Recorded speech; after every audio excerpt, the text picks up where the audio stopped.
জনগণ পিসকিপিং করেছে, জনগণ এই ফ্যাসিস্ট রেজিম থেকে দেশকে উদ্ধারের জন্য রাস্তায় নেমেছে, জনগণ রক্ত দিয়েছে, জনগণ আহত হয়েছে, পঙ্গু হয়েছে। সেই জনগণ কেন বারবার প্রতারিত হয়? এবং আপনি যেটা বলেছেন যে 5 তারিখ থেকে গণ অভ্যুত্থানের যে বিপ্লবী সরকার হওয়ার কথা ছিল, সেই বিপ্লবী সরকার হয়নি।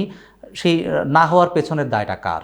দেখেন, এই দায়টা মূলত হচ্ছে পুরনো বন্দোবস্তের, পুরনো ধ্যান ধারণার। একটি হচ্ছে যে ইনস্টিটিউশনগুলো যেহেতু ফেলড হয়েছে, এটা 54 বছর একটা কালেক্টিভ ফেলারের মধ্য দিয়ে, তখন অনেক মানুষ পালিয়ে যাওয়ার পরও প্রতিষ্ঠান তো টিকে ছিল। এখান থেকে তো ইট পাটকে মানে আপনার সুরকি খুলে নেওয়া যায়নি, বা কিছু কর্তা ব্যক্তিত্ব ছিলেন, রাজনৈতিক দলগুলো ছিলেন, সিভিল সোসাইটি মেম্বার্সরা ছিলেন, অ্যাক্টিভিস্ট যারা ছিলেন। কিন্তু আমরা কেন ব্যর্থ হলাম?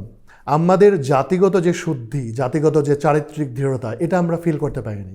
এক্ষেত্রে আমি ইন্ডিভিজুয়ালি জনগণের দায় দিচ্ছি না, আমি দায় দিচ্ছি যে জনগণের একটা ভেগ টান, আমরা ইন্ডিভিজুয়ালি মানুষ ধরে ধরে বলি।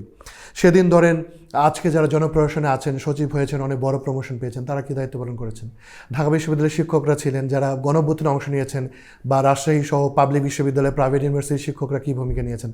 আলেম সমাজ সুনির্দিষ্টভাবে কী বলেছেন? রাজনৈতিক দল, অ্যাক্টিভিস্টরা, পলিটিক্যাল যে এডুকেশন, আমরা যদি রাজনৈতিক শিক্ষার কথা বলি, বা বিশেষ সময়ে যে ভূমিকা, গণমাধ্যম সহ, আমরা সেটা অনুধাবন করতে পারিনি। গণ অভ্যুত্থান বা বিপ্লবের পর একটা হার্ট লাগে, ব্রেন তো অবশ্যই লাগে।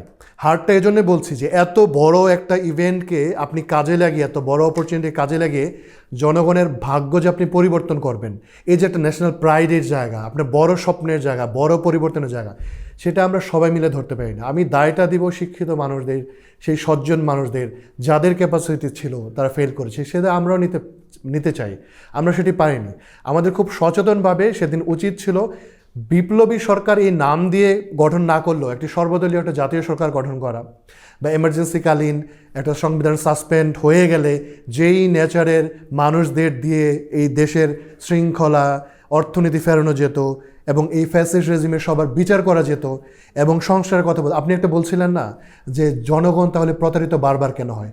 জনগণ প্রতারিত বারবার হয় প্রতিষ্ঠান শক্তিশালী না হওয়ার কারণে, সংস্কার না হওয়ার কারণে। এই যে সংস্কারের গল্প, আমরা মনে করছি জনগণ বোঝে না, জনগণ প্রত্যেকটা ব্যাপার বোঝে, এই জন্য সোচ্চার হয়েছে। তাহলে ধরুন বন্দুকের সামনে, এই এপিসির সামনে, এই লেথাল ওয়েপনের সামনে মানুষ কেন দাঁড়ালো? তারা তো জানতো তাদের জীবন চলে যাবে। তারা এই বৃহত্তর মুক্তির জন্য দাঁড়িয়েছে। প্রত্যেক দিন, প্রত্যেকটা সময় এই যে বঞ্চনা, অফিসে গেলে তাদের বঞ্চনা, তার ছেলে চাকরি পায় না, তার অর্থনৈতিক কোনো নিশ্চয়তা নাই, এবং তার স্বাভাবিক জন্মগ্রহণ, স্বাভাবিক মৃত্যুর কোনো গ্যারান্টি নেই। এই জন্য মানুষ দাঁড়িয়েছে। সে কিন্তু বোঝে যে সকালবেলায় এক্সিলেন্ট অফিসে পৌঁছানোর পরে তাকে যখন বলা হয় বিকালবেলা আসেন, যখন সে একটা মন্ত্রণালয়ের কোনো অধিদপ্তরে গিয়ে হাজির হয়, যখন তার সে প্রাপ্যটুকু পায় না, একজন প্রাইমারি বা হাই স্কুলের শিক্ষক যার পেনশন, যার প্রাপ্য পাওয়ার জন্য দিনের পর দিন তিনি যখন এই ভোগান্তির মধ্যে শিকার হন, তখন তিনি রিফর্ম চান।